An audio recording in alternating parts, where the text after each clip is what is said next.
يقول في سؤاله: لا أتمكن من وضع جبهتي على الأرض في الصلاة.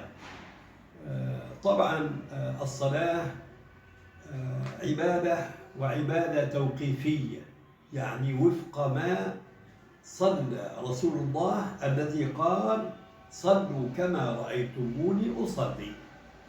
وعندنا عند الإمام البخاري عن أم المؤمنين عائشة رضي الله عنها أن رسول الله عليه الصلاة والسلام قال: أمرت أن أسجد على 7 أعظم، أن أسجد على 7 أعظم، وسماها النبي عليه الصلاة والسلام الجبهة، وأشار بيده إلى أنفه.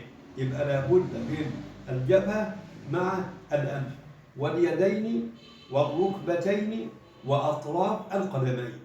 يصبح على كل مسلم في صلاة، خاصة في صلاة الفريضة، أن يضع جبهته، الجبهة مع الأنف، على الأرض على سجادة الصلاة في المسجد ما دام قادرا.